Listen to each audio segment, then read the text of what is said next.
It's the 30th of December 2021, and just one more day and it will be the end of this year. So time, it passes by very quickly. And the Buddha said that our lives, they're like a drop of dew on the tip of a blade of grass. And when the sunlight hits that and heats it up, then it evaporates. And so our lives that have passed, maybe 10 years or 20 years, when we're going through that, it feels like a long time. But when it's passed already and we look back over it, then it feels like it's gone by in a flash.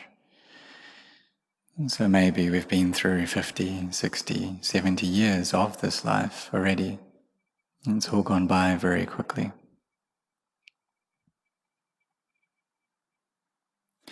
But whatever the case, we can consider that we all have a lot of merit.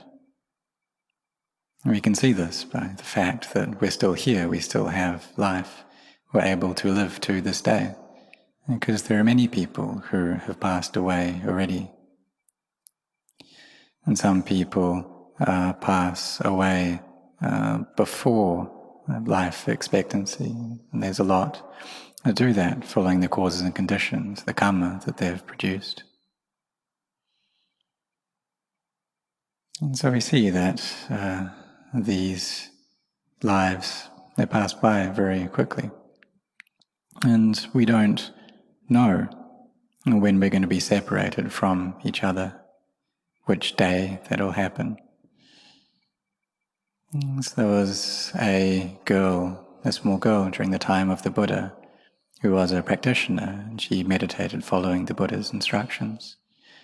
And she liked to think about the nature of change, about how things aren't sure, which meant that she liked to contemplate death. And so most people, they don't like thinking about death. When they consider this, then they get depressed. But for wise people, and they think about death, and this brings up a feeling of heedfulness in their hearts. It's also a good method of bringing the mind to peace as well. So this little girl, she was very skilled at bringing up this recollection of death, of being mindful of that. And the Buddha, through his knowledge, could see that this girl, her life wasn't going to last for much longer, and that she had the ability to reach Sotapanna. So he went to teach this girl. So he was sitting there with many people gathered around him. Then when she came along, this girl, the Buddha asked her, "Where have you come from?" And he was really speaking in the language of the Dhamma. So he asked, "Where have you come from?" And this girl said, "Well, I don't know." Then he asked, "Where are you going to?" And she said, "I don't know." And so the Buddha said, "Oh, so you don't know?" And she said, "I do know." And so this was a question and answer kind of that was happening in terms of Dhamma. So when he asked her, "Where have you come from?" that meant before you were born, where did you come from? And "Where are you going to?" means that when you die, then where will you go? And then she said that she didn't know this, and she didn't know where she was going to. And she didn't know when she would die. She didn't know where she would die or how.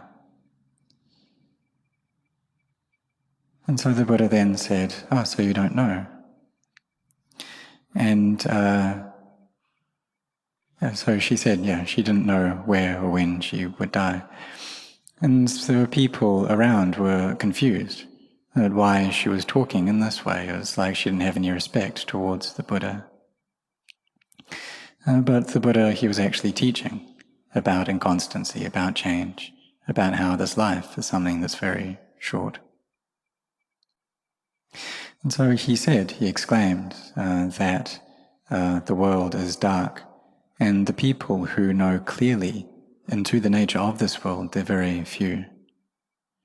And so knowing clearly into the nature of the world, what that means is knowing about these bodies of ours, knowing that they are things full of change and constant things, and that there are very few people who are able to see that. So after hearing this teaching, the girl's mind gathered together, and she was able to realize stream entry. So it's like for us, if we're looking for something that we've lost, and we're searching for it and we're not able to find it, we look for it all day. But then suddenly we're able to realize where it is, and then we find it. Or maybe we're working, and then one day we meet with success in that work. We have to pass through many obstacles to get that. And so this is true for the knowledge and the success that we gain in the world in our work, for example. And it's also true for this practice as well. So all of us coming together, practicing each day, training our minds. This is true for us too. And when the mind has samadhi, then it will also gain knowledge as well. We'll gain understanding into the Dhamma that we should understand, the Dhamma that we should be seeing. And then our minds will become better. They'll become more developed. They'll get newer.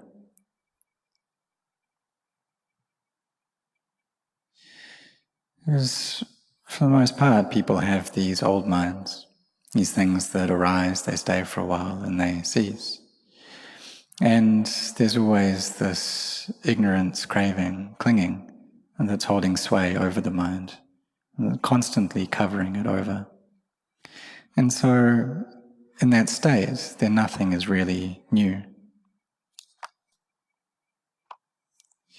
And even though it stayed in this world for many years, it just carries on being this way. And sometimes even the ignorance, craving, and clinging, they get stronger.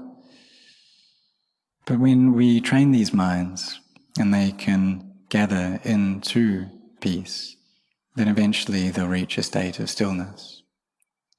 So if we're chanting, for example, then we should have a lot of mindfulness with that chanting, and also this quality of sampajanya, this clear awareness as well. And when we persist with things in this way, then what's difficult becomes easier. So in the beginning, perhaps we don't really have much samadhi. And sometimes maybe we're sitting or even standing in meditation, and there's a bit of samadhi that comes up. But we want to gain knowledge, we want to experience freedom from suffering, we want a heart that is new. Because we see how all these old things, the anger, for example, in our heart, how much suffering that gives us. Or all the doubts there within, how this slow our practice down and make everything murky, that our vision isn't clear. And just like a window that we don't clean, and more dust covers over that window until it becomes murky. So if we carry on practicing, chanting, for example, then the hindrances should clear out, and we can gain a clarity within our minds.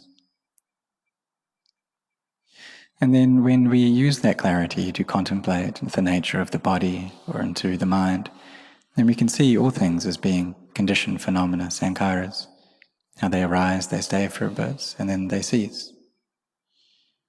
And this kind of arising and ceasing, this makes the mind new. And just like this little girl during the time of the Buddha, her mind became new. She could see into the Dhamma at the age of just 7 years. So for us, we should really try to do this, because the opportunity that we have now is the best in this life, this opportunity to study the Dhamma.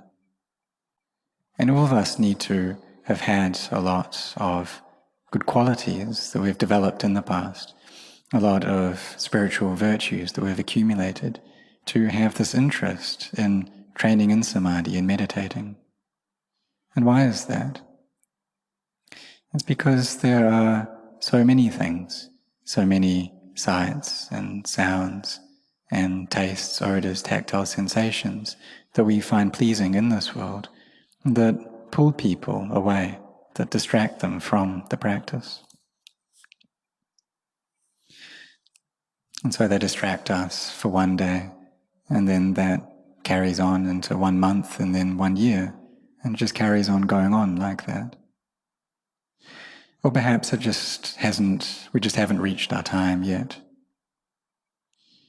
So, like the right and left-hand disciples of the Buddha, Venerable Sariputta and Mahamoggallana, that eventually, when it was their time, they could see that all of this delight and being distracted in the world, that there was no real essence to that.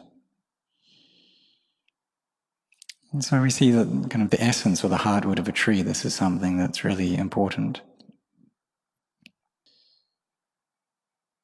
And so when we cultivate Samadhi and we can see these qualities of joy and happiness arising within the heart, then we start to see the benefits of this training. You start to see how it really does give results, and these results are great. And then from that, then we can really set our hearts on the practice, contemplating into the body, seeing the body as being empty, and then we release our attachment to it temporarily. And there's a great brightness, a great joy that fills up the heart at that stage. Through seeing the true state of the Dhamma, there's great happiness that comes from that. It's something that we've never experienced before. And piti, this joy, fills up the heart. So this is something that all practitioners need to go through eventually. And when that joy grows and grows in its power, then it becomes a factor for awakening. One of the bojjhangas. One of the things that will allow us to see the Dhamma. So in the beginning, this joy, it's just on the normal level, but eventually it gains that energy to it. And it becomes a factor to see the Dhamma, and these different factors, they gather together. And the wings for awakening, those which take us to knowing the Dhamma, these appear. So when we train ourselves in Samadhi, and then we use this to contemplate into the body, gaining a clarity of insight into it. And then when we see into that, then our doubts are relieved, and they don't hinder our progress anymore. And then the practice gets very fast. And some people are slow in their practice, and that's because of the heedlessness within their hearts. And so sometimes they don't make it in time. So in the practice we need to put in our efforts to cut off these doubts. And so for myself, that I could doubt a lot, and this really stirred up my mind, made it very chaotic. And I would look at my friends and think, why aren't they so stirred up like me? Why aren't they as chaotic as I am? Why is my mind so frantic? And there were so many doubts there within. And this is an obstacle for the development of Samadhi. But when we can start getting a handle on the principles of the practice, getting a decent understanding and foothold there, then we start gaining a certainty. And so we do that through listening to the teachings of these great teachers, these Guru Bhajans. And then we walk or sit in meditation, and there can be a great fullness to the joy there within our heart. So then we look back to the beginnings of our practice, to how things have progressed from the very start. And we see that what we were doing, it was always right, it was always good.